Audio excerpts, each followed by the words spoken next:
भक्तवृंद समन्वितं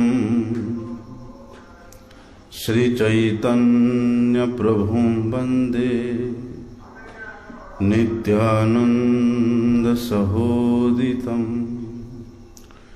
श्रीनंदनंदनं वन्दे राधिका चरणद्वयं गोपीजनसमायुक्तं वृन्दावनमनोहरं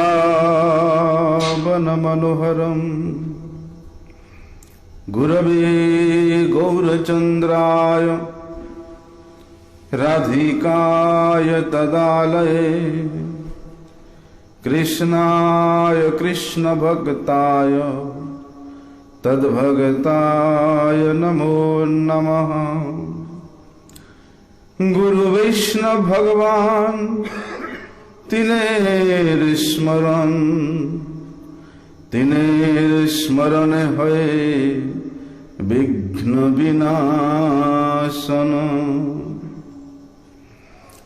पतित पावन परम करुणामय परम आराध्यतम गुरुपाद पद्म नित्य लीला प्रविष्टम विष्णुपाद परमहंस परिव्राजकाचार्य वर्ज्य अष्टोत्तर शत श्री श्रीमद शिल भक्ति वल्लभ तीर्थ गोस्वामी गुरु महाराज जी के रातोल चरण कमल में अनंत कोटि साष्टांग दंडवत प्रणाम करते हुए उनकी अहेतु की कृपा प्रार्थना करता हूँ। श्री गुरु महाराज जी के अमंदोदय करुणा से ठाकुर शिल भक्ति विनोद जी के द्वारा प्रकाशित रचित श्री भजन रहस्य के माध्यम से भक्ति पथ के गूढ़ रहस्यों को श्रवण करने का सौभाग्य प्राप्त हो रहा है। हम लोगों ने श्रवण किया कि जो साधक प्रातः काल, मध्याह्न काल, संध्या काल, मध्य रात्रि में श्री कृष्ण नाम का कीर्तन करता है, उसको और किसी भी अन्य साधनों की करने की आवश्यकता नहीं है, क्योंकि नाम संकीर्तन के द्वारा ही साधक को उसके अभिलाषित सब प्रकार के वस्तु प्राप्त हो जाता है।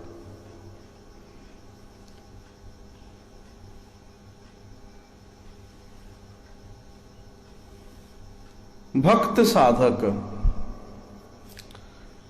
उसका अभिलाषित एक ही वस्तु होता है, भगवत दास्यता।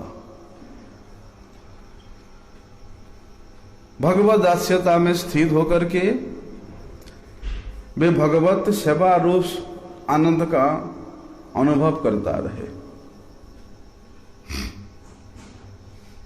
लेकिन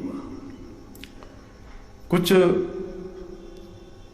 लोग होते हैं, निर्विशेषवादी होते हैं, या जो अन्याभिलाषी लोग होते हैं, कर्मी होते हैं, ज्ञानी होते हैं, जोगी होते हैं, तपस्वी होते हैं, वो लोग सोचते हैं, क्या सोचते हैं कि दास्यता, भगवत दास्यता कर करके थक चुके हैं और कितना दिन दास बन के रहेंगे। हाँ, साधन अवस्था में ठीक है, हमने भगवान के दास्यता कर लिया, अब तो हम सिद्ध हो चुके हैं, अब तो अहम ब्रह्मास्मि, हम स्वयं ब्रह्म हो गए हैं। जब सब स्वयं ब्रह्म हो गए हैं तो फिर वहां पर हम क्यों दासता करने जाएंगे, क्यों दास होंगे। तो निर्विशेषवादियों का इस प्रकार का मत रहता है। जिस प्रकार से एक विधवा थी,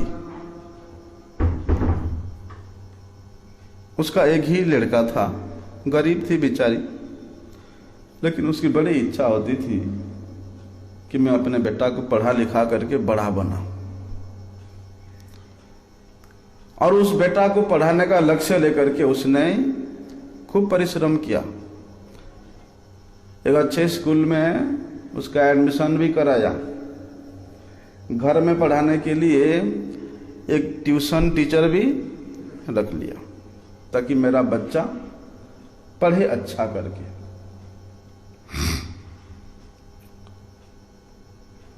और बच्चा अच्छा पढ़ने लगा, लेकिन उसका अभ्यास था जोर जोर से पढ़ने का। कुछ भी पढ़ेगा वो जोर जोर से पढ़ेगा। बचपन से, अभी 7वीं का क्लास पास हो चुका है और 7वीं क्लास में अच्छा मार्क लेकर के पास हो गया। उसके बाद 8वीं क्लास में जो ट्यूशन टीचर है उसने पढ़ा रहा है, तो वो बच्चा ज्योमेट्री का उच्च स्वर से पढ़ रहा है कि let ABC as a triangle. मानो ABC एक त्रिभुज है। ज्योमेट्री में तो ऐसे ही पढ़ाया जाता है। तो वो बच्चा उसको जोर जोर से पढ़ रहा है। उसकी माँ गुस्से में आती है और शिक्षक को बोलती है कि ये बच्चा बचपन से ये ABCD पढ़ते ही आ रहा है, ABCD पढ़ते ही आ रहा है, और अभी 8वीं क्लास में आ गया। मैं तुमको लगाया इसीलिए पढ़ाने के लिए कि ये हाई स्कूल में आ गया तो हाई स्कूल का जो उच्च पाठ है, उच्च टॉपिक है, उसको पढ़ाओ। वो ABCD में लगे रहोगे, इसको जरूरत नहीं है तुम्हारे पढ़ाने का। यहां से लो, ऐसे ही ABC सुन लिया, आगे क्या है वो। हाँ। तो ऐसे ही उन निर्विशेषवादियों का, अन्नाभिलाषियों का मत होता है कि हम सिद्ध हो चुके हैं, साधन करते करते क्यों दास्यता करेंगे। लेकिन जो नाम भजनकारी है, नाम का जिसने निष्कपट रूप से आश्रय लिया, उसने हमेशा भगवत दास्यता का ही अभिलाषित रहता है। लेकिन उस नाम संकीर्तन में किसका अधिकार है? नाम संकीर्तन करने का अधिकारी कौन है? सबके प्रति, सबके जिह्वा में नाम प्रभु आविर्भूत नहीं होते हैं। इसके विषय में हम लोगों ने पीछे पीछे बहुत श्रवण किया। इसलिए नाम कीर्तन के अधिकारी का अधिकार निर्णय किया है श्रीमन महाप्रभु जी ने। वही महाप्रभु जी बताते हैं कि प्रति घरे घरे गया मागो यही भिक्षा, बोलो कृष्ण भजो कृष्ण करो कृष्ण शिक्षा।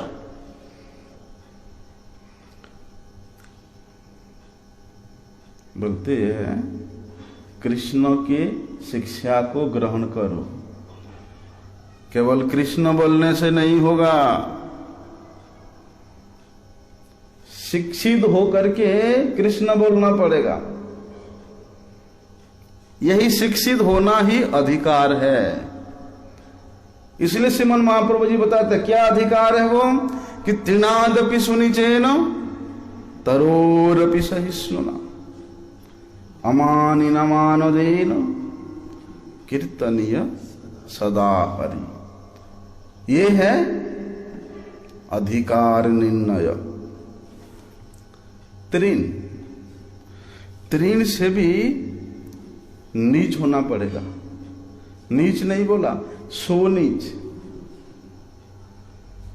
सबके पैरों के द्वारा दलित, सर्वपद दलित, जो तुच्छ तृण है,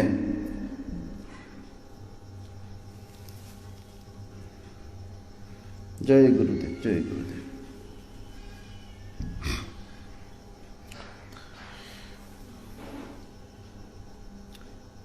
बोलते उस सर्वपद दलित तृण से भी अपने को दीनहीन मानना पड़ेगा। अर्थात जो प्राकृत मर्यादा है,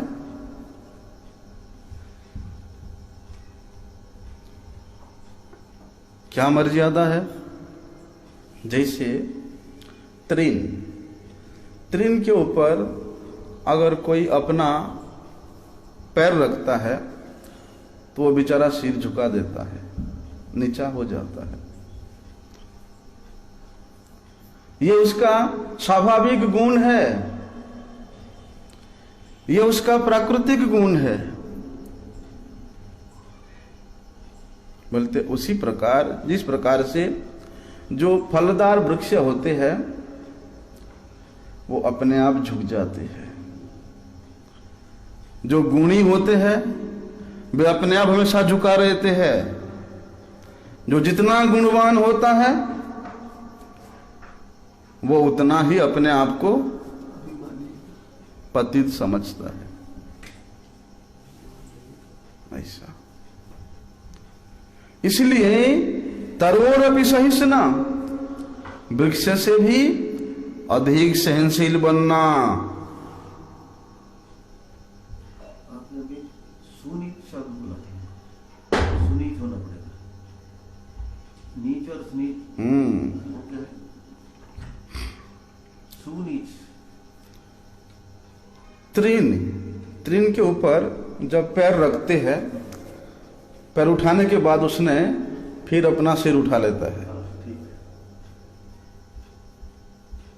ये नीच, मतलब उससे नीच हो जाना, नीचा होना। लेकिन एक बार अगर आपके सिर के ऊपर किसी महात्मा का चरण पड़ा तो उसके चरणों में ही रहने का प्रयास करना। इसको सुनिए, साथ साथ फिर अभिमानी नहीं हो जाना। यहां साथ साथ अपने सिर को नहीं उठा। इसलिए तृण से भी सुनीच होना पड़ेगा। गुरु जी के अनुगत्य में ही रहना, वैष्णव जनों के, गुरुजनों के अनुगत में ही हमेशा अपने आप को चलाना। एक महाराज एक थोड़ा सा अंदर और भी है। जो घास है ना, उसके ऊपर पैर नहीं रखा तो उसमें अभिमान रहता है, वो खड़ा रहता है ना। लेकिन जीव के लिए तो हर स्थिति में ही अभिमान की शून्यता होनी चाहिए। बिल्कुल भी अभिमान होना ही नहीं चाहिए। पैर रखा या नहीं रखा ये तो बात की बात है, उसमें अभिमान की अभिव्यक्ति होनी ही नहीं। इसलिए तो बोला जो गुणी होता है, जो जितना गुणी होता है वो उतना ही अपने आप को झुका हुआ समझता है। ऐसा। और स्वयं अमानी होकर के दूसरों को यथा योग्य मान देना। बोलते ये चार गुण में गुणी होकर के निरंतर हरिनाम संकीर्तन करता, वे ही नाम संकीर्तन के अधिकारी हैं। इसलिए बलते विद्याभूषण प्रभु जी बताते हैं कि ये चार प्रकार के लक्षण किस में दिखाई देता है, कौन साधक में? बोलते हैं जो साधक अपराध शून्य होकर के नाम संकीर्तन करता है। 10 प्रकार के नाम अपराध से मुक्त होकर के जो नाम संकीर्तन करता है, उन साधकों में इस प्रकार के लक्षण दिखाई देता है। और इस प्रकार के लक्षण जो लाख नाम करने पर भी अगर इस प्रकार के लक्षण दिखाई नहीं देता तो वो नामापराध ही कर रहा है। ऐसा दिखाई देना चाहिए, मतलब उसके व्यवहार से, उसके आचरण, बिल्कुल वो अपने आप आ जाता है। ऐसा इसलिए विषयों के प्रति स्वाभाविक ही विरक्ति उसके हृदय में अपने आप आ जाता है, स्वाभाविक दीनता उसके हृदय में अपने आप आ जाता है। ये तो नाम प्रभु की कृपा है, ये नाम प्रभु के ये आनुषंगिक कृपा है। ये 4 प्रकार के लक्षण दिखाई देना। और नाम प्रभु के मुख्य कृपा क्या है? भगवत प्रेम आस्वादन करना। इसलिए कभी भी किसी के प्रति मत्सरता ज्ञान नहीं रखना, निर्मल दया करना। दया भी करोगे, कभी नहीं बोलना कि हमने उसको ऐसा दया किया, हमने उसको ऐसा ऐसा सहायता किया, हेल्प किया।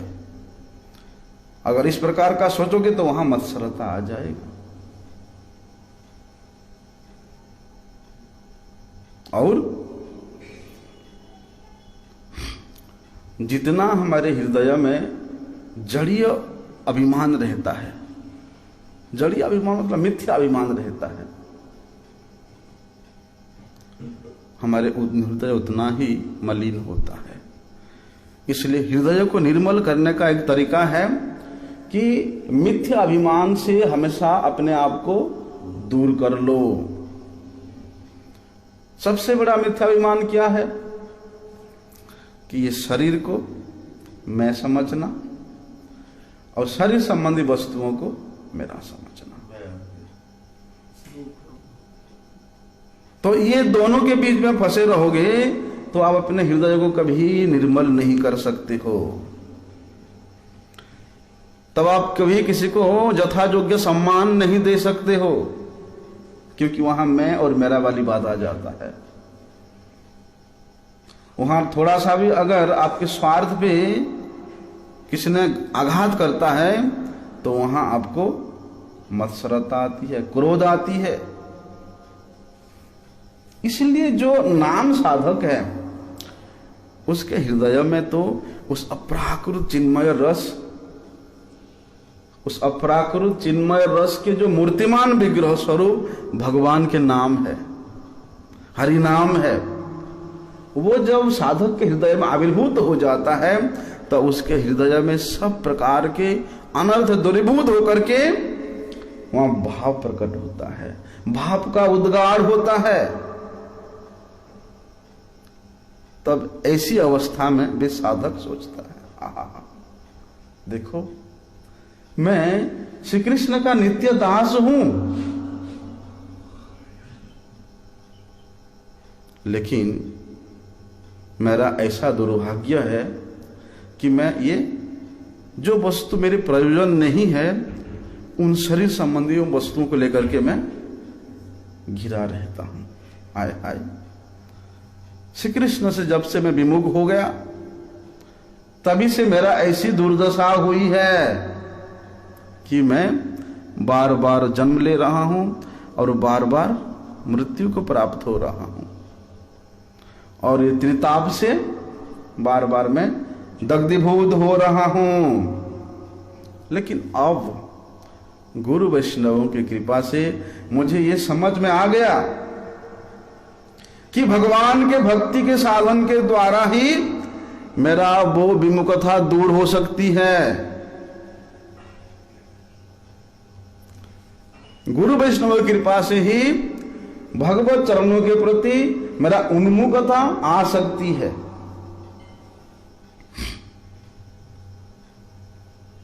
और फिर उनके निर्देश के अनुसार मैंने अपने जीवन को चलाते हुए भगवत कृपा, भगवत प्रेम प्राप्त कर सकता हूं। इस प्रकार की चिंता कब आती है? नाम प्रभु की कृपा से, उस अचिंत्य रस के आगार स्वरूप भगवत नाम प्रभु के विग्रह स्वरूप के कृपा से इस प्रकार की भावोद्गार आती है, अन्यथा। इसलिए भगवान की कृपा जब तक, भगवान की कृपा से जब तक ये संसार सागर से छुटकारा नहीं मिल जाता, तब तक क्या करना चाहिए? मुझे युक्त वैराग्य के साथ, युक्त वैराग्य अवलंबन करके, संबंध ज्ञान में स्थित होकर के अपने जीवन निर्वाह करने के लिए जितना विषय की आवश्यकता है उतना को ग्रहण करते हुए मैं अपना साधन के पथ पर चलता रहूंगा।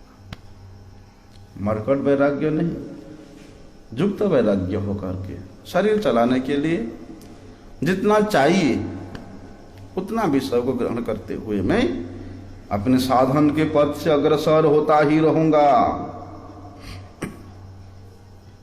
कोई बात नहीं, अभाव हो, रोग हो, शोक हो, दुख हो, बुढ़ापा हो, जो कुछ भी है ये तो मेरे प्रारब्ध का फल है।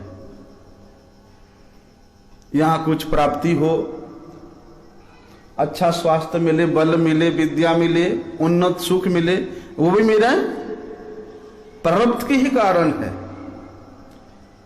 इसलिए मेरे प्रारब्ध के कारण चाहे मुझे सुख मिले चाहे मुझे दुख मिले,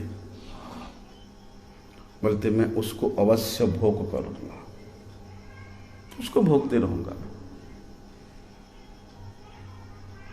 लाभ में, हानि में, जीवन में, मरण में, सुख में, दुख में, ये तो केवल ये शरीर संबंधी प्राकृतिक वस्तु होने के कारण इस प्रकृति जनित, प्राकृत जनित शरीर, मन, बुद्धि को ही जलाता रहता है। लेकिन पारमार्थिक स्थिति में स्थित होने के बाद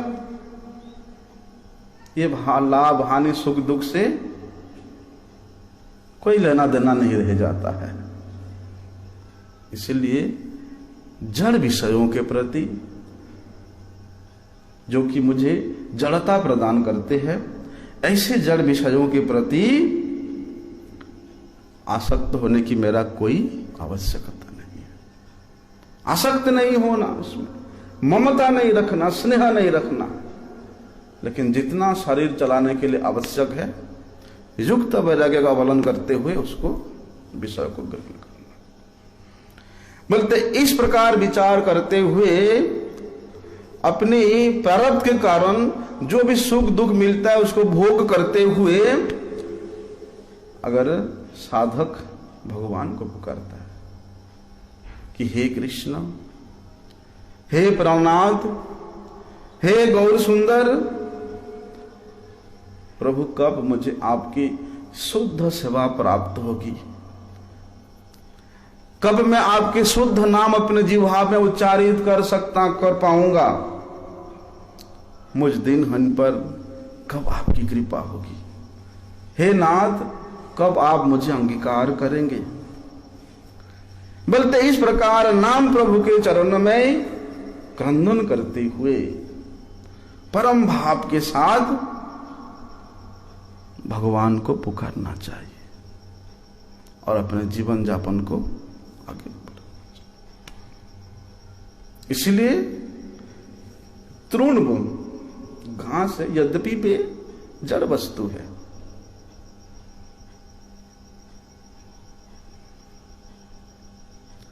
फिर भी उसका वस्तुगत अभिमान है, वस्तुगत अहंकार है, वे उसका स्वाभाविक है और ये ठीक है, न्याय संगत है, क्योंकि वे जड़ वस्तु है। किंतु मैं तो उसके जैसा जड़ नहीं हूं। मेरा तो स्थूल शरीर है, सूक्ष्म शरीर है,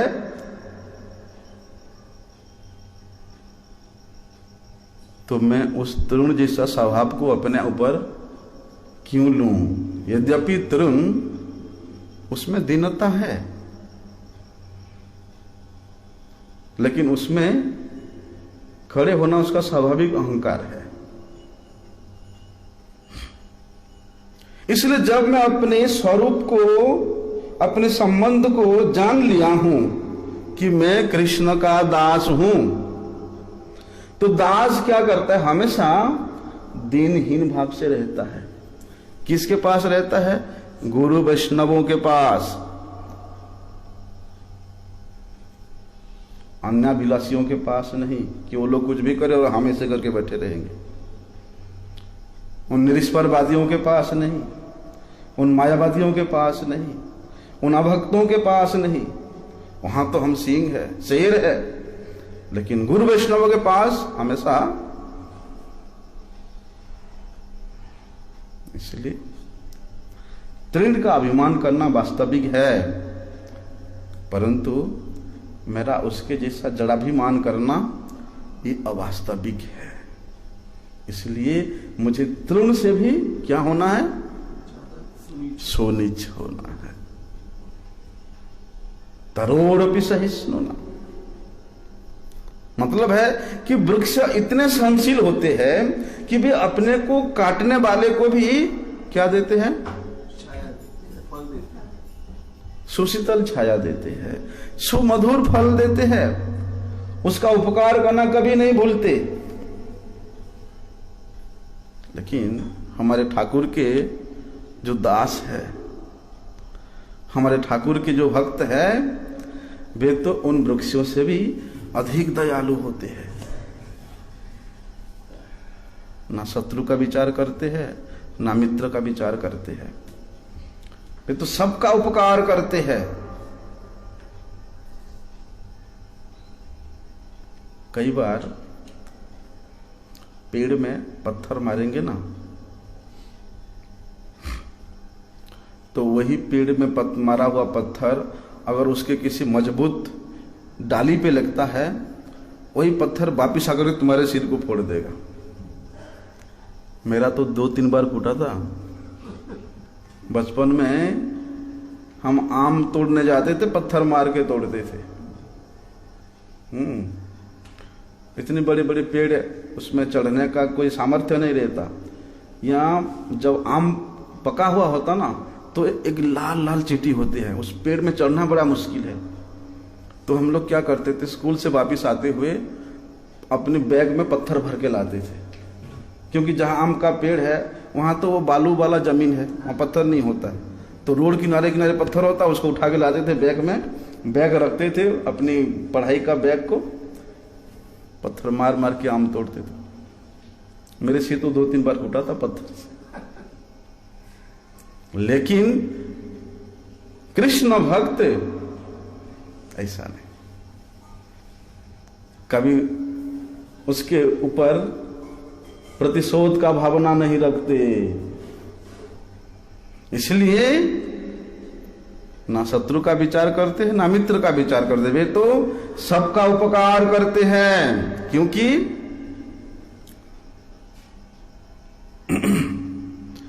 निर्मत्सरता युक्त दया करना ही, मत्सरता युक्त नहीं, निर्मत्सरता युक्त दया करना ही हरिनाम संकीर्तनकारी पुरुषों का लक्षण है।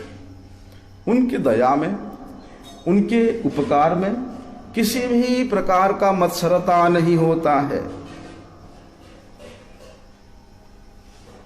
क्योंकि ऐसे साधक जन निरपराध होकर के हरिनाम करते हैं। इसीलिए उनके हृदय में इस प्रकार का भाव का उद्गार आता है कि हे प्रभु, हे नाथ, मेरे जितना संगी है, साथी है, ये जितने भी जीव है, ये बेचारे बड़े अभागे हैं। कब आपकी कृपा इनके प्रति होगी और आपके मंगलमय नाम में कब इनका रुचि होगा, रति होगा। ये तो माया में अंधे होकर के स्त्री, पुत्र, धन, संपत्ति, लाभ, हानि, जन्म, मृत्यु, ये सब के चक्र में ही डूबे हुए हैं।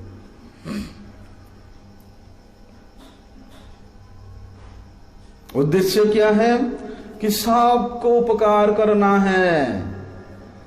जितना भी अगल बगल में जीव है, उनके लिए प्रार्थना करना कि हे नाथ, आप कब इन सब के प्रति कृपा करेंगे? इस प्रकार के भाव कब आएगा? जब निरपराध होकर के नाम करेंगे। नहीं तो चाचा अपन प्राण बचा वाली सिस्टम भक्तों के पास नहीं होता है। एक कवि ने लिखा है कि मुजीवन पछे नर के परिथाओ जगत उद्धार हो, हे महाबाहु जगत उद्धार हो। भक्त कवि थे, इसलिए वे लिखे कि हे नाथ, चाहे मुझे जन्म जन्मांतर नरक में डालना है तो डाल के रखो, लेकिन नरकों में जितना भी जीव है समस्त संसार के जीवों को आप अपने चरणों में ले लो। बोलते यहां तक उपकार करने का सोचना है। सोचते हैं नाम कीर्तन के अधिकारी साधक लोग, और कहां एक वृक्ष तक बात है। इसलिए श्रीमान महाप्रभु जी कहते हैं कि उस वृक्ष से भी अधिक सहनशील होना, उस वृक्ष से भी अधिक परोपकार करना। इसलिए कहते भारत भूमि ते मनुष्य जन्म हईल जार, पर उपकार करी कर जीवन सार्थक। जीवन सार्थक करी कर पर उपकार, यही पर उपकार है। इस सबको श्री कृष्ण के प्रेम में आप्लावित कराना है।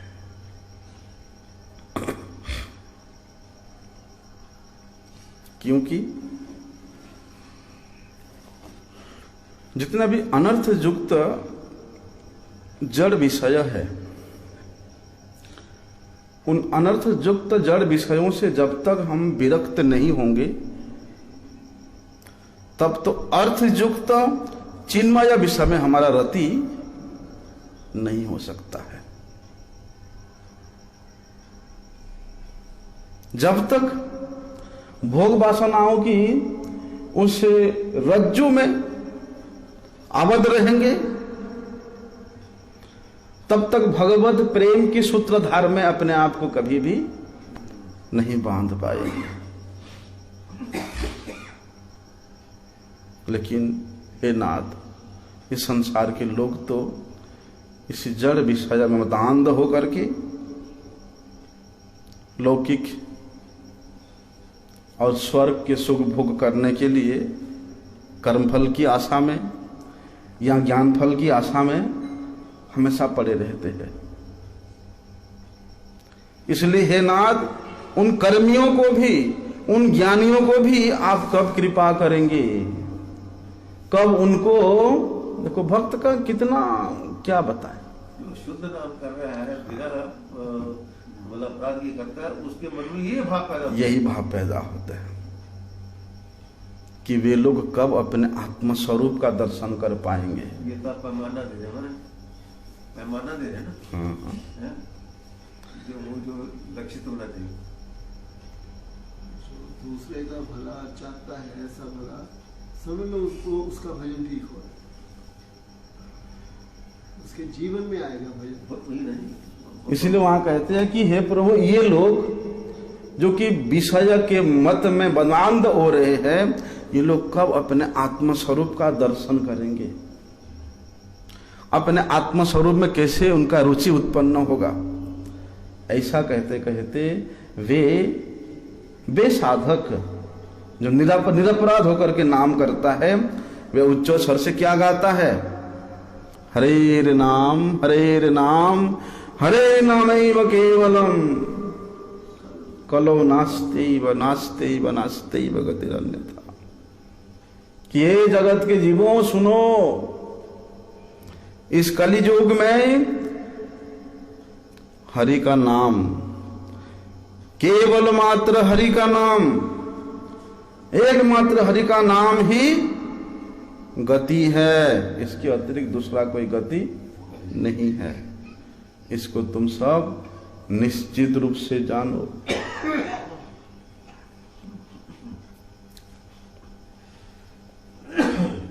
ये तो हो गया त्रिनादपि सुनिचिन तरोरपि सहिष्णु। अमानी न मानो दीन। अमानी क्या है?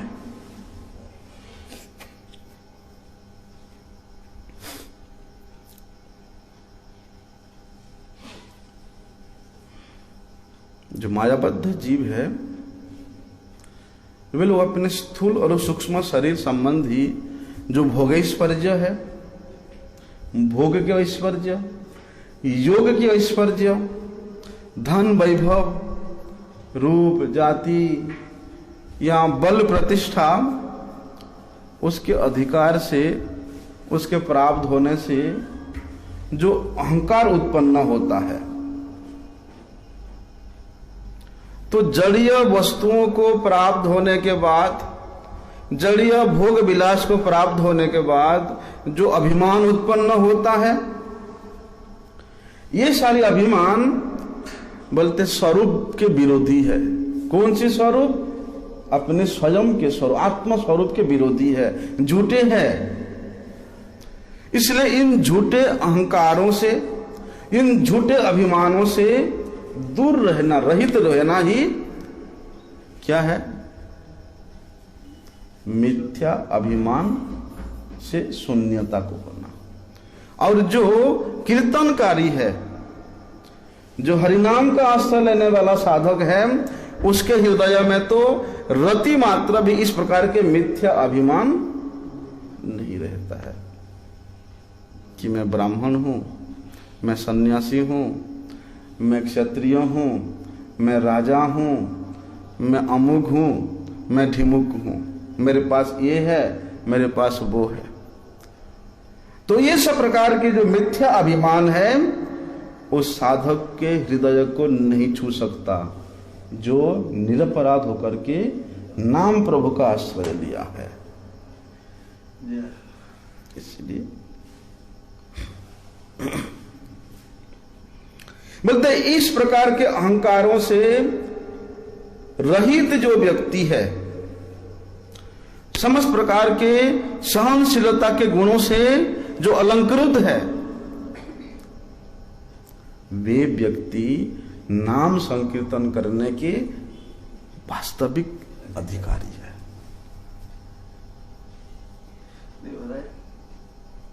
मतलब ये अभिमानों से तो अलग हो गए। उसको कल्पना तो तभी होगी ना जब वो हरिनाम कर रहा है ना। तो अधिकार भी उसको दे दिया, वो ये अधिकारी है, कर तो वो पहले ही रहा है। ये विरोधाभास कैसे हो? विरोधाभास नहीं है ये। हाँ, जब आप अपराध शून्य होकर के नाम प्रभु का आश्रय लोगे, ठीक है, तो ये गुण अपने आप आ जाता है। लेकिन आप इस गुणों को नहीं छोड़ते हो, नाम प्रभु की कृपा हो रहा है, लेकिन आप उनकी कृपा को नहीं लेना चाहते हो। तो आप में ये सब चीज रहेगा ही रहेगा। ये मार्ग में आएंगे बार बार, भी आएगा, ये भी आएगा, उसको छोड़ना। इसीलिए वहां कहते हैं ना कि जो शुद्ध साधक होता है वो कभी भी अपने गृहस्थ आश्रम के प्रति या उन गृहस्थ आश्रम में ब्राह्मणता को प्राप्त होने पर भी,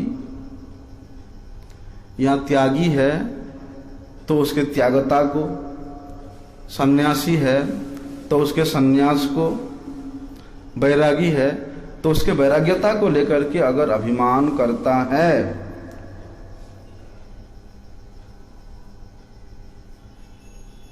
तो वे भी भगवत कृपा से वंचित रह जाता है,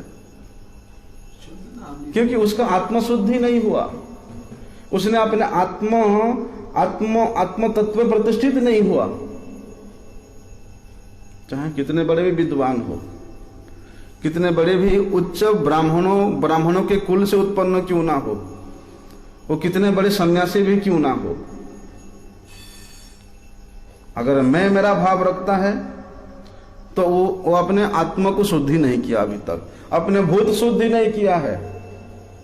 इसलिए जब तक भूत शुद्धि नहीं कर पाया है, आत्मशुद्धि नहीं कर पाया है, तब तक वो अपने आत्मा को शुद्धि नहीं कर सकता। इसलिए जब तक भूत शुद्धि नहीं कर पाया है, आत्मशुद्धि नहीं कर पाया है, इसलिए जब तक भूत शुद्धि नहीं कर पाया है, आत्मशुद्धि नहीं कर पाया है, इसलिए जब तक भूत शुद्धि नहीं कर पाया है, आत्मशुद्धि नहीं कर पाया है, इसलिए जब तक भूत शुद्धि नहीं कर पाया है, आत्मशुद्धि नहीं कर पाया है, तब वे नाम प्रभु का गुणगान कैसे करेगा?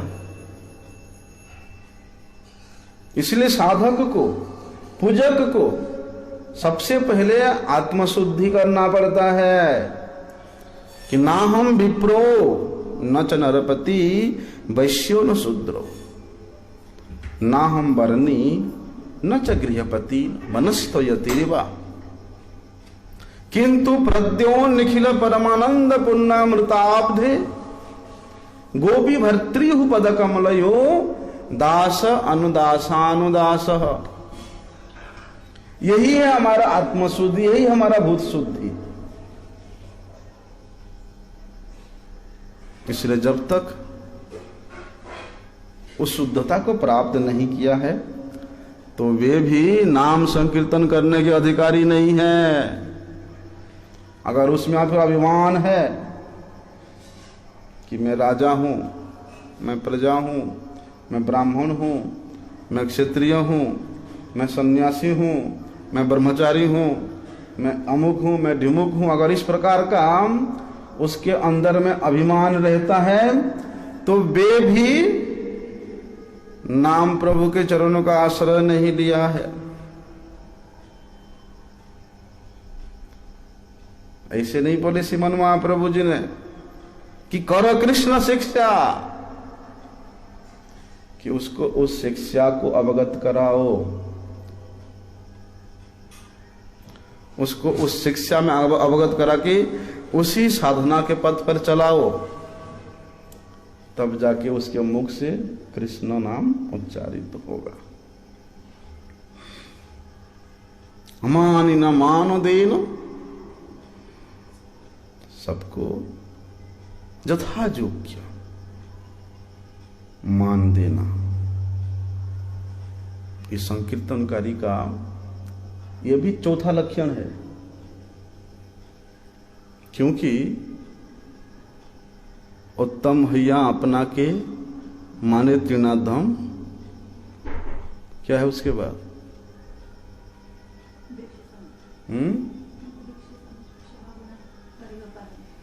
हाँ, वृक्ष समक्ष मागुण करीब पालन। तो वहां कहते हैं कब इस प्रकार की स्थिति आएगा? सबको मान देगा, सबको सम्मान करेगा,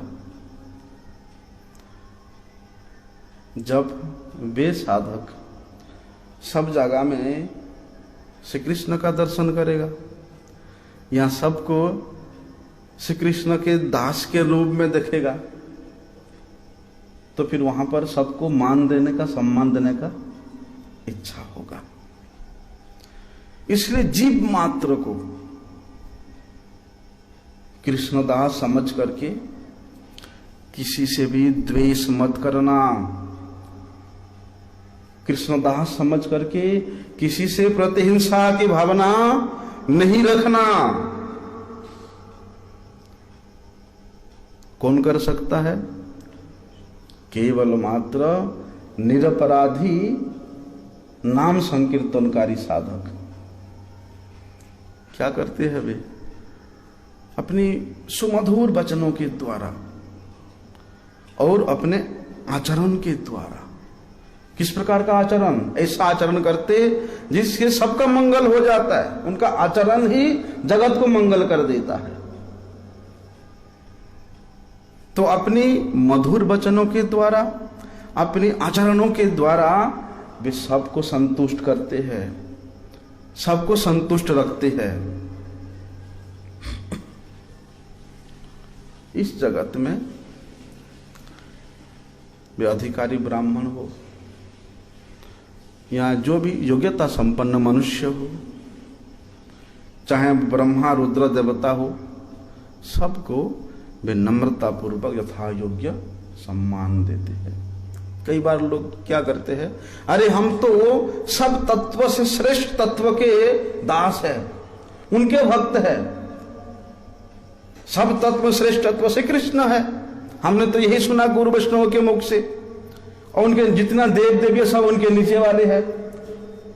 इसे नीचे वालों को सम्मान करने का या उनको प्रणाम की आवश्यकता है? नहीं। ऐसा अभिमान नहीं। जब साधक कृष्ण दास के अभिमान में अभिमानित होता है, तभी वही अभिमान, कृष्ण दास वो अभिमान उसको सबके सामने नीचा कर देता है, अर्थात सबको मान देना, सबको सम्मान देने का अधिकारी बना लेता है। सबको मान सम्मान देने का अधिकारी सब नहीं होते हैं। कृष्ण की कृपा से कृष्ण दास ही सबको मान सम्मान दे सकता है। ऐसा इसलिए ये जो 4 प्रकार के गुण है, लक्षण है, इससे जो विभूषित है, इसी गुणों के द्वारा जो अलंकृत है, इन 4 गुणों के द्वारा जो गुणी है, वे ही नाम संकीर्तन के द्वारा अपने परम पुरुषार्थ को साधन कर सकता है। इसलिए श्रीमन महाप्रभु श्री चैतन्य देव क्या कहते हैं? उत्तम हैया अपना के माने त्रिनाधम, 2 प्रकारे सहिष्णुता करे वृक्षसाम। बोलते हैं उत्तम होने पर भी, जितना उत्तम होगा उस राज्य में, वो उतना ही सबको सम्मान देने का योग्यता प्राप्त कर लेता है। इसलिए उत्तम होने पर भी जो अपने को तृण से भी अधिक दीनहीन क्षुद्र समझता है, वृक्ष से भी अधिक सहनशील होता है। वृक्ष जन काटिले हो किछु ना बोले, सुखा या मैले कार्य पानी ना। वृक्ष को काट भी दो, कुछ कहता नहीं है, सूख कर बेचारा मरते मरते किसी से हाथ नहीं फैलाता, थोड़ा पानी दे दो बोल के, किसी से पानी नहीं मांगता। भरम जय जे मांगोए तारे दे आपन धन, जो जो मांगता है, मांगने वालों को अपना जितने भी उस समर्थ है, जितना भी उसके पास फल फूल लकड़ी छाल रस जो कुछ भी है सब कुछ दे देता है, और स्वयं को क्या धूप में, क्या वर्षा में, क्या शीत में, सबको सहते हुए दूसरों को छाया देता है, वर्षा से रक्षा करता है, लेकिन उसके बदले में किसी से कुछ नहीं चाहता है।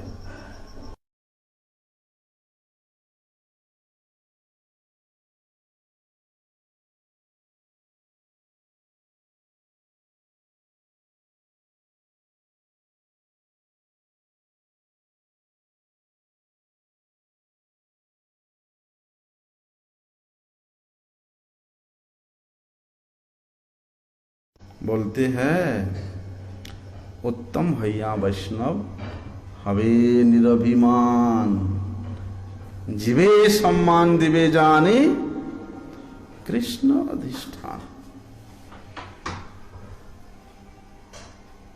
जो उत्तम है या उत्तम होना, उत्तम होकर के निरभिमान रहना, और जीव मात्र में कृष्ण का अधिष्ठान जान करके उन्हें यथा योग्य सम्मान। बोलते यही मत हैया जय कृष्ण नाम लय, श्री कृष्ण चरण तार प्रेम हो जाए। बोलते हैं कि कृष्ण नाम संकीर्तनकारी काम, यहाँ कृष्ण नाम संकीर्तन काम यही यथार्थ अधिकारी है, और इसी अधिकार में स्थित होकर के जो नाम संकीर्तन करता है वो अचिरात श्री कृष्ण प्रेम को प्राप्त कर लेता है। हम लोग गाते हैं ना कार्तिक मास में, श्री कृष्ण कीर्तन जदि मानस तुहार, परमय तने तही लभय अधिकार। कि भैया अगर तुम श्री कृष्ण नाम संकीर्तन करना चाहते हो तो परम यत्न के साथ इन सब गुणों में गुणी होकर के अथवा इन सब गुणों को प्राप्त करने का प्रयास करते हुए यत्न के साथ उसमें अधिकार प्राप्त करोगे।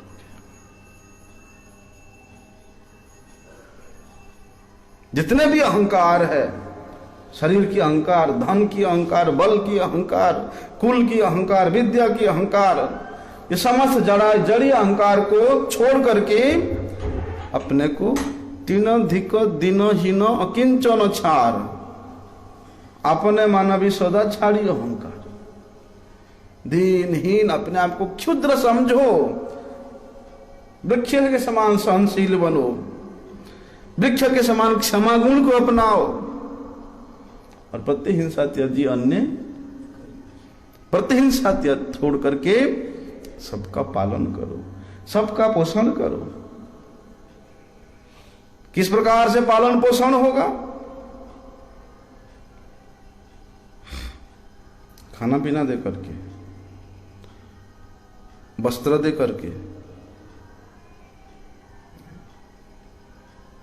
जीवात्मा का पालन पोषण होता है हरि कथा से, हरि कीर्तन से।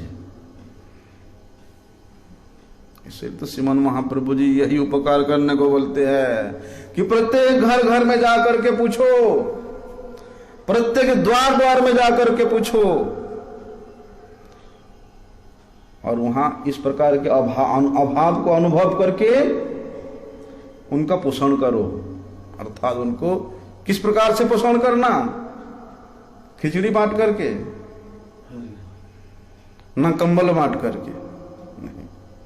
उनका पोषण करने का तरीका श्रीमन महाप्रभु जी बताया कि बोलो कृष्ण भजो कृष्ण करो कृष्ण शिक्षा, कृष्ण का शिक्षा दे करके, कृष्ण नाम संकीर्तन करा करके, कृष्ण के चरित्र को गान करके उनका पोषण करो। यही शिक्षा दिया। इसलिए सब प्रकार के सुखों को त्याग करके भी दूसरे का उपकार करो, परोपकार करो। सब गुणों में गुणी होकर के भी प्रतिष्ठा पाने की लालसा को त्याग दो, दूर में रखो और जीव मात्र को कृष्ण संबंध में संबंधित श्री कृष्ण दास समझ करके सबका आदर करो, सबका यथायोग्य सम्मान करो। तो इस प्रकार